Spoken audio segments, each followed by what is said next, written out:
and welcome him back to the show. Good evening, John. Good evening, gents. John, we have been discussing with our listeners highs and lows for each club, and Carlton supporters quickly got on the blower, and the general consensus, I should say, has been that even though at 9-9, finals are very much now sort of, at reaching distance at best, they've been pretty happy with the season. And the one thing that they've been pointing out over the SMS and on the calls has been the added depth that has been added to this list. And given that Mick didn't have a real chance to shape the list at the start of the year, they're very optimistic that by next season there'll be 30 players to choose from, which is more than they thought that they had at the start of this year. Yeah, look, that's a good point. I think we are, we're not happy with where we're at the moment, and we'd like to be obviously further advanced up the ladder. But, we feel like the periods of time where we don't play as well, scarcer. And there was periods last year, obviously, where where there was weeks and indeed, a number of quarters where we didn't perform up to standard, give the effort that we pride ourselves on. And they're lessening, and obviously the boys have, coming to grips with a new style in terms of the way Mick wants to play. But yeah, we feel we're a lot more competitive unit, and Mick's had a real good look at our list and where it's at, and he's pretty keen to make some significant moves in terms of shaping it the way he feels it should be in the off season. Barks, we've seen Lockie Henderson go forward in the past 5 weeks with real effect. As someone who spent time through your AFL career at both ends of the ground, you must be really impressed with how he's been able to handle that transition.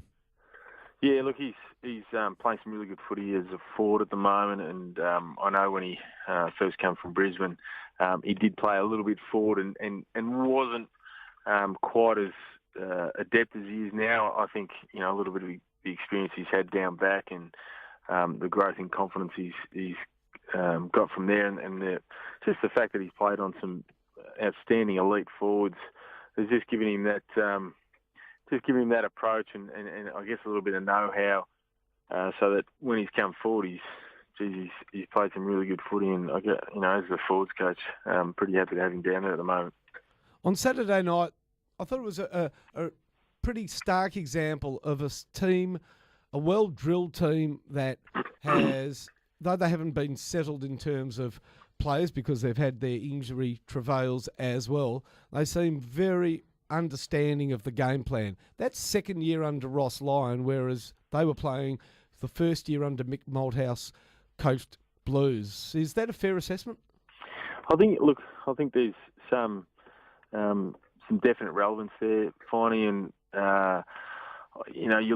we had a specific way we wanted to move the ball, and on the weekend, you hesitate for the slightest second, and the mechanics of their defensive structures just fall into line so quickly, and their ability to know to come forward at the right time and squeeze and pressure at the right time is obviously a result of just having a greater knowledge of what Rossi's after and really, that know-how, as you talked about, there's a certain comfortability when someone new comes into the organisation, people knowing where they stand and trying to get a good understanding of what's required. And, I'm sure we'll find that that's the case more over next year with us. And with all the top four teams, we've been right in the game for, upwards of three quarters against the top four teams this year, but just haven't had the polish or just haven't had that complete understanding and been able to just completely deliver on what we've been asked. And, that's something obviously continue to work on, and we think it's getting better as the season goes on. But Freo on Saturday night showed why they're such a disciplined and class team, and there's no doubt that 2 years under Ross Lyon's shaping them nicely. You've actually been an assistant coach working with both Mick and Ross Lyon, and two of the most respected coaches in the game. Are there many similarities between the two?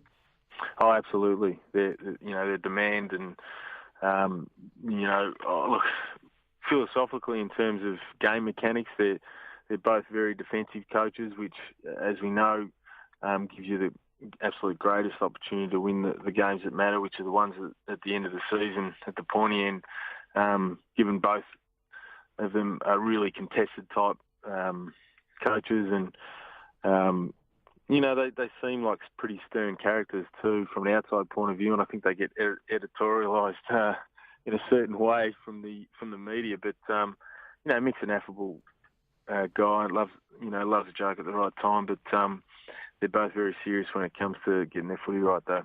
Great insight there, Barks, into two guys that, as you say, are portrayed as gruff and gruffer, but you know them pretty well. And I guess when it comes time to getting away from the footy or just having a little bit of fun, breaking the tension, they're as good as any as well. Absolutely.